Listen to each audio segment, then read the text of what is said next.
Good evening, ladies and gentlemen, and thank you for that nice introduction. That's really pepped me up. Nice to see a lot of young faces here. College students, it looks like it's going to be an interesting session if they actively participate towards the end of the session. The topic itself is very interesting about trade, commerce, and the most important aspects that we will try and explore is opportunities for rapid growth, exponential growth.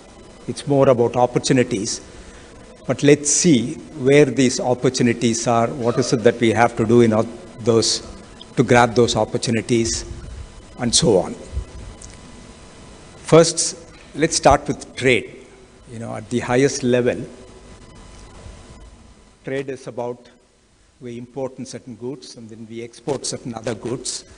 People buy from us what they cannot produce themselves to the quality that we deliver at the cost at which we deliver. So they buy from us. They buy from us because we have something superior. We import, likewise, some things that we cannot produce either because we do not have material or we do not have producing them. So that's a broad definition. And the trade is something that nets out globally. There is a mutual zero-sum game globally between all the countries. But in between, there are trade imbalances. There are certain countries that export far more than importing, because of which they have a trade surplus. And there are certain countries like India, which import a lot more than they export, because of which we have a trade deficit. Now, one measure that most people use is to look at trade as a percentage of a country's GDP, overall growth. Okay. It's a reasonably good measure. Trade means export plus imports. What is the percentage of it in terms of GDP? So there are some extreme cases which we can rule out very quickly. For example, a small country like Luxembourg, their GDP is 1/4 of the trade that they do, which appears like an anomaly. That means their exports plus imports, let's say, is $400. Their gross domestic product is only $100.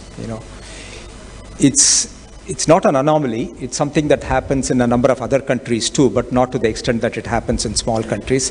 It's primarily because they're importing a lot of stuff and then exporting the same with a very little value add. For example, if you import $350 worth of goods and export or sell the same thing for $400, you have added $50 of value to that. It's that $50 that gets reflected in the GDP, not the 400 or 350. So that's where the anomaly is. The global average is something like 50 to 60%, depending upon which year you measure. About 55 can be taken as the average. And if you look at some of the important countries, particularly the countries that are of interest to us, India, it's about 43%.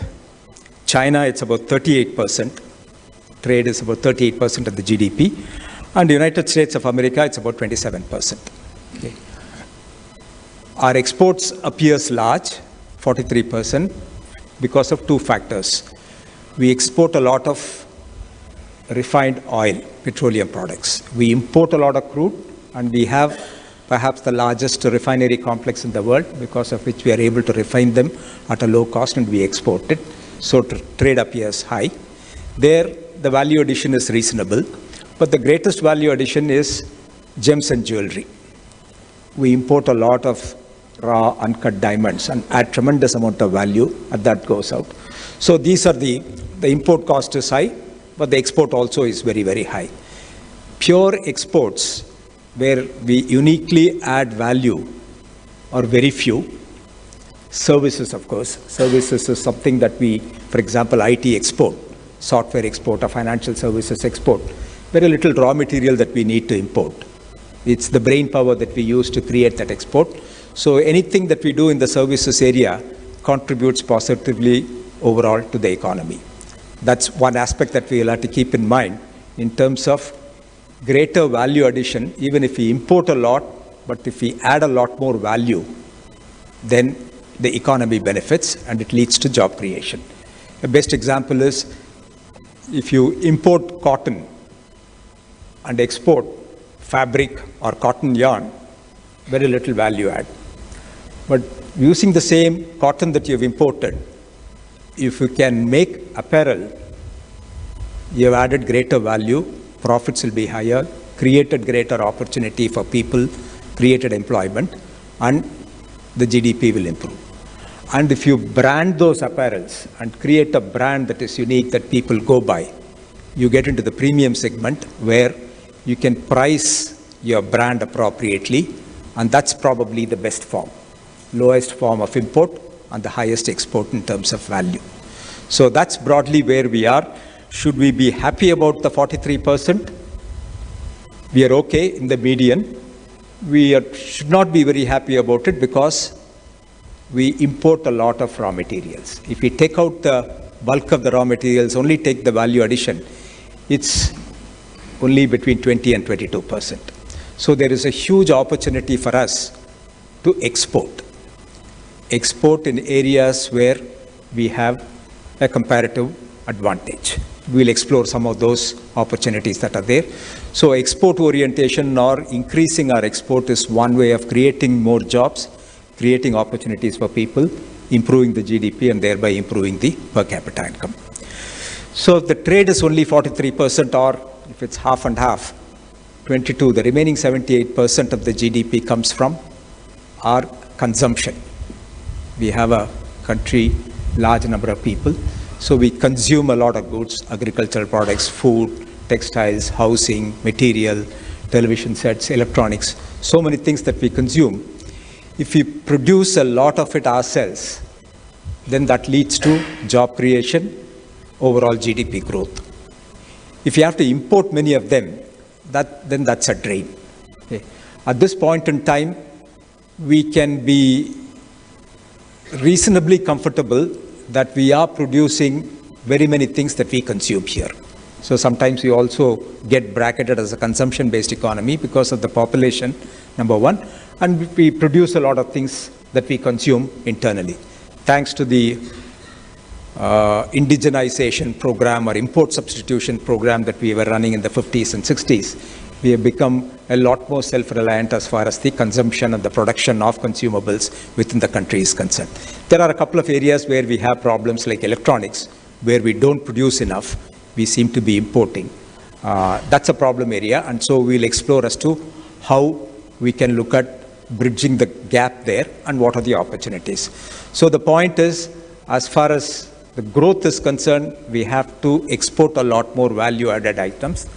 If we are importing synthetic yarn, we should export completely finished goods, apparel, branded apparels, or specialized material. Just before coming here, we were talking about dresses, uniforms, material for the army and the forces, armed forces. These are special, fire-resistant, whatever, they have certain specifications.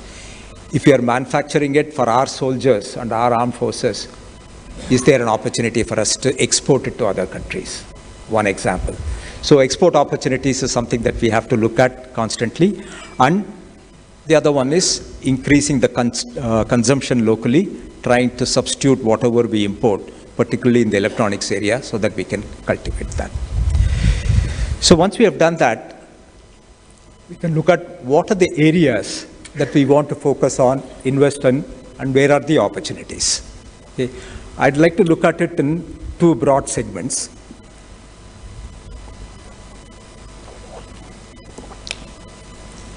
Where is the greatest demand as far as consumption is concerned, number one, and where is the greatest opportunity for export because of our whatever advantage, comparative advantage, factor advantage, etc. So let's look at the second one, the more interesting one, the high value added ones, something that was talked about by Dr. Indra also. And there are so many young people here. Let's make it relevant for them. For the people who are here, for the millennials who are under 30, 35, they will have to look at industries that are going to be thriving and growing, not today, but 10 years from now. Because they are going to be part of the industries, companies that are going to grow, thrive, mature in the next 10 to 15 years, and which are in the early stages of their growth now. How do you identify those industries which are in the early stages of growth, which will provide opportunities for the future? There's a fair amount of work that has been done. The best way to look at it is to see where is the research investment going, where is innovation happening. If there is an innovation that happens today, it will become an industry or a huge production opportunity 5 to 10 years down the line. We have seen that in the past. I'm familiar with the technology industry. I can talk to you about the technology industry, where internet is something that started around 2000, 2002. Now it has grown into a massive industry, encompassing practically everything that the largest companies in the world, the top 5, 10 companies in the world, are digital native companies that will be dead if internet is not there. So the revolution there started about almost 15, 20 years back, and the industry has reached the growth and continues to grow now. Which are the other industries like that? Okay. We can look in the past and arrive at those type of conclusions. But if we want to look ahead, we will have to see which are the new industries where research dollars are going globally. One more example that I want to give, which is reached the stage of exploding like the internet, which is what we call in generic terms as the location-based services, the GPS-related things. If people know where an individual is, or a facility is, or a service is, connecting them has become big business. This location-based business or location-based services used to be very small. People used to triangulate using cell phones to find out within a 1 square kilometer where a particular facility is there. Now, in a geography or 1 to 2 square meters, we can identify objects. That's a technology that came about through satellite launches of the GPS system or the navigation systems in the mid-2000s. That's maturing and growing. Again, the research dollars were spent by telecom companies in the 2000s. So there are a number of examples that we can look at, but if I were to look at where the research dollars are going and what the future industries are going to be, there are published information that's available. Broadly, there are 4 broad sectors where that attracts the highest amount of R&D spent, both by governments as well as by private industry. And those are the 4 industry sectors that are growing the fastest globally. Okay. What are the numbers? R&D spend in these 12 or 30% in the last 6-7 years.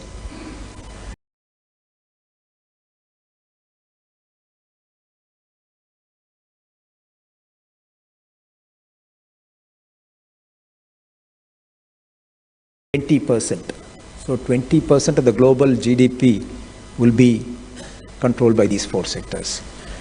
Which are those 4 sectors? First and foremost is very obvious: technology, information technology, communication technology, electronic manufacturing, etc. We'll try and spend a little more time on where the opportunities here are. The second one is healthcare, medical device, genomics, bionics, neurobics. There are so many branches of science that are developing there. It's not just about curing diseases. It is fundamentally understanding how the brain works, how we can re-engineer a human body so that there is a quality of life is much, much better and the longevity is also improved. So that's the healthcare area that includes pharmaceutical industry, biotechnology, medical devices, etc. Second area where a lot of research dollars are going and so growing rapidly. Third area is space, defense, aviation. That's a sector. Space research, not just about satellite launches, not just about missiles, but also about activities in the extraterrestrial world. People trying to explore other planets, other stars, etc., etc. A lot of research spent, expected to give plenty of opportunities in that area. And finally, renewable energy. Renewable energy would include solar energy, wind energy, water energy, and includes nuclear energy as well. 4 areas where significant amount of investment, 4 areas of great opportunity. And the best thing about all these 4 areas is that India has a great advantage in all the 4 areas. Today, as we stand here, because of our capability, because of our past investment in research, we have such fantastic capability that over the next 5 to 10 years, as long as effort is focused on developing these, we are assured of great growth. And maybe in each one of these sectors, we will look at examples of where the opportunities are and what is it that we can do, and probably take them in the reverse order.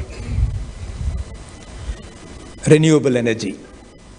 Okay, I don't have to talk about that. Solar energy is something that we've been constantly engaged. India gets probably one of the highest amounts of sunshine, which can be directly used for converting solar energy.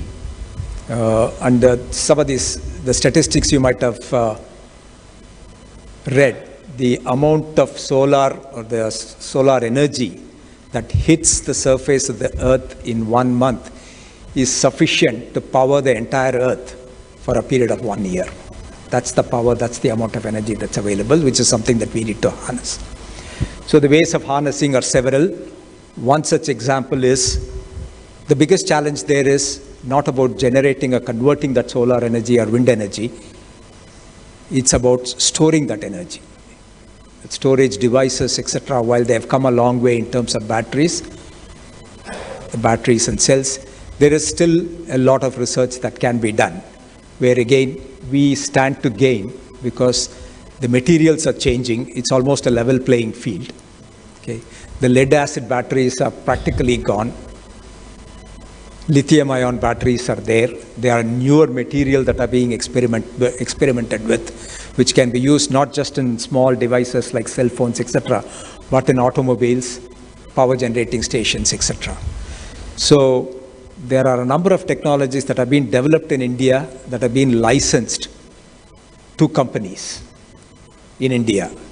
Examples are, we have examples here in this city, a company called Grintech in IIT Madras Research Park that has developed a different battery technology that is being licensed to Exide, Amar Raja batteries, and so on.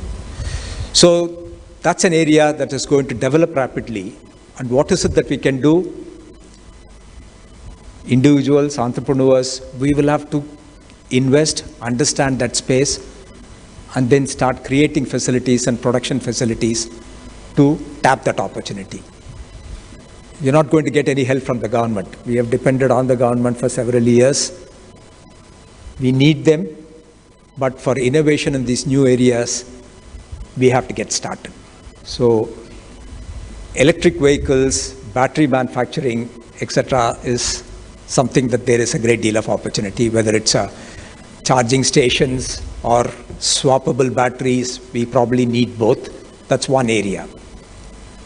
I'll give one more example of nuclear power. Nuclear power,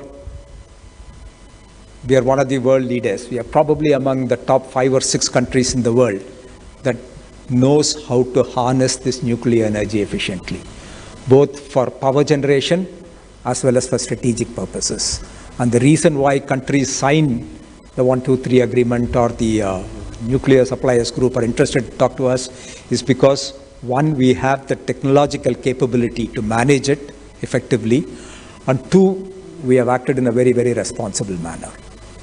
And we have had our program, well thought out program, where Homi Bhabha said we have a 3-stage power production program, starting with the heavy water reactors using uranium, then fast breeder reactors, where we breed plutonium and use it as fissile material, and the final stage is thorium-based reactors.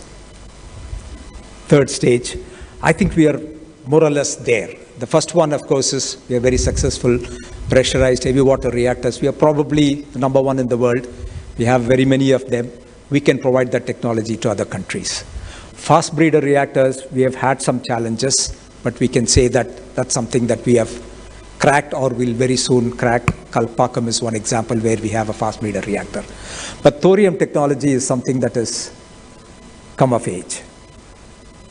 Thorium, why? Because it's not a naturally fissile material. It is something that's available in plenty. And with the limited amount of fissile uranium that's available, we can use it. And now there are companies that have developed the technologies to use these thorium fissile rods, thorium uranium combined fissile rods in the old technology of the heavy water reactors that we have mastered and provide complete solutions. We may not use it ourselves, we may not have sufficient amount of uranium, but this is clearly a technology that we can import to some of the countries that Dr. Indra mentioned in the conference that we are going to have, countries in Africa, countries in the ASEAN region. The biggest advantage is it's proliferation resistant. You cannot produce new, and it's far safer than uranium-based reactors. So on that energy sector, we have the capability, we have the technology, and as soon as that sector opens up, that's a long gestation period. These are things that while the battery technology, solar technology is something that you and I can do on a day-to-day basis, set up a company. A nuclear power is something where we have the technology in the hands of private sector and the government. We essentially require the government sector because it is such a sensitive thing globally. So that's one opportunity area. The second thing that I wanted to talk about was space, the reverse order, space, satellite launches. Okay. If you look at the number of satellites that have been launched so far and the numbers that are required, we require something like 1,000 times the number of satellites that are already floating in space in the next 5 to 6 years in order to provide coverage. The satellite technology has also become very specialized. It's not an all-purpose satellite that we have, big ones. There are specialized satellites. Satellites for communication, satellites or a satellite network for navigation, satellites for remote sensing, satellite network for weather, satellite network for agriculture, so on and so on. There are some 10 or 12 different areas. Each requires a constellation of satellites to be launched. Okay. Where now both the governments, the US, UK, French, Chinese governments, in addition to the government, those satellite launches are supplemented by private sector operators like SpaceX. And India, we have launched a number of satellites for the other countries. And the government has announced that they are going to set up a separate corporation to monetize the capability that we have in the area of space. We used to have a company called Antrix, which is part of ISRO. During the 2G period, they came to disrepute, and there is a new attempt that is being made in order to resurrect that. And that's a grand opportunity for all of us. ISRO is one of the leading organizations. We have fantastic capability. We have research capability. Practically all the leading academic institutions are working in that area. So that's something that we shouldn't lose sight of. It's interesting not only just for the space launches and the missiles program and the avionics and the design of drones, etc., but it is the applications are phenomenal. One more example in that area, drones. We've all talked about. Drones are going to do several things that human beings are doing now and remotely. And there are standards that have been evolved. Drone pilots are being certified in order for them to fly it, because it's not easy to fly a drone over a construction site and evaluate what is the state of construction, or over an agricultural field that requires proper training, safety training, etc. So licensed pilots will have to operate. And there is going to be demand for, there are companies that have come up only training and certifying drone pilots. At this point in time, only the veterans, the Air Force people are getting trained, but that's a great opportunity for people. So in that space, defense, aviation, huge set of opportunities. I'll quickly touch upon the healthcare and the medical devices area. Plenty of work happening in genetics, neurobionics. There are several companies. I think Mr. Viswanathan is talking about the Medicity. There is Professor Cherian, who set it up at an expensive, invested a lot. just betting on the future technologies. He is, at the age of 80, I was listening to him talk about medgenome and genomics. I mean, he's so passionate about the type of devices that can be manufactured here in India. So he's talking about neuromodulation, I don't understand many of it, neurosimulation. Two things, devices that you implant. So that will control, manage diseases like Alzheimer's, Parkinson's, etc., control depression, control so many other things. So neuromodulation is one area, and I believe globally there are already 1 million people who are walking around devices, these implants, either in the brain or in the spine or the pacemakers or cochlear implants or retinal implants, and that's a booming industry. And there is research that's going on in Indian Institute of Science, Bangalore, where they want to, one of the challenges of all these devices that you plant is they run on battery. Maybe after 3 years, 4 years, you'll have to have a procedure, surgical intervention, replace the battery, etc. Now, they've come up with, taken patents, is why not create power within the body using glucose, like the way the body is naturally generating power. The pulses that the heart receives for the heartbeat is an electric pulse. How does it manufacture? Can I harness that in order to charge or use it for the devices that are implanting? And I believe it is possible. They're conducting trials. And that's another area of huge opportunity where some of the young minds are working here. Okay. It's great opportunity. In all these areas, the beauty of this is the research is only the top of the pyramid, 1 or 2% of the people who will create these new ideas, create these new innovations, and then the rest of it is applied. Like the internet, when it came in 2000, nobody thought of all the applications, including the Swiggies and Zomatos, and look at what has happened now. So that's the thing that's going to happen over the next 5-10 years, and that's where the youth of this country have the greatest learning, greatest opportunity. And the last thing that I want to mention is about electronic manufacturing, electronics. We import practically everything. All the television sets are imported, phones are imported. We have made a good beginning. I think Foxconn has set up something in Sri City which has reached scale, manufacturing a lot of phones, handsets and smartphones. And there is a big factory that's coming up in Sri Perumbudur, in the old Nokia facility, where iPhones are going to be manufactured for domestic use as well as exports. So that's an area where we import a lot. All of you would have heard those numbers. Today we import $40 billion worth of electronic items and components. In another 10 years, it is going to become 400 billion. Okay, the numbers haven't changed in the last 1 year. This is the number that I've been hearing. But that's a huge number. If they can substitute and develop the local industry, that's again a tremendous opportunity. And all this will be led by innovation that's happening at convergence of all these industries. What used to be treated as multiple industries, we used to have a separate telecom industry, we used to have a separate information technology industry, we used to have a media industry, we used to have a separate entertainment industry. Now it's all together. In all your devices, you want news, you want to see movies, you want to create content. Tremendous demand. The biggest opportunity, visual communication students.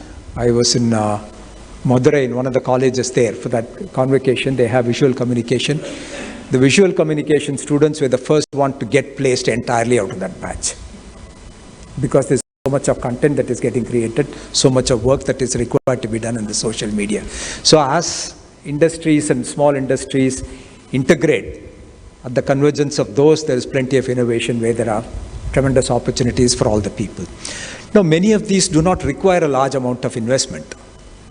The example that I talked about, the neurobionics company, which is trying to develop a prototype of a device that will automatically get self-powered, low-power electronics device, they're looking at an investment of $3 to $4 million, about 20-25 crores, to come up with the prototype and samples and the trials. After that, it will be sold to a big company, medical devices company, like let's say Medtronic or someone else, to commercialize it.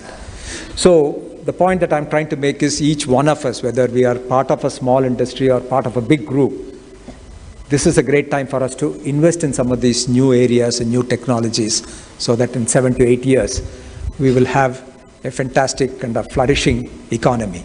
And the reason why everybody is talking about, the ministers and the government is talking about moving from 3 to a 5 trillion to a 10 trillion is because these opportunities are visible to all the people. It's all visible, particularly to the government. They all know this is something that is available. While they have focused and created the maximum number of jobs in the infrastructure area, in the last 4 or 5 years, the largest number of jobs have been created in the construction industry, thanks to the investment that the government made in this Golden Quadrilateral and all the other infrastructure. The next set of investment will happen there. Likewise, the private sector and people like us invest both in research, education institutions of higher research, as well as startups and industry that are of the future. We'll have phenomenal opportunities, and we don't have to depend on the government. We only have to depend on each other, each of the industries, and converge them together. Thank you very much.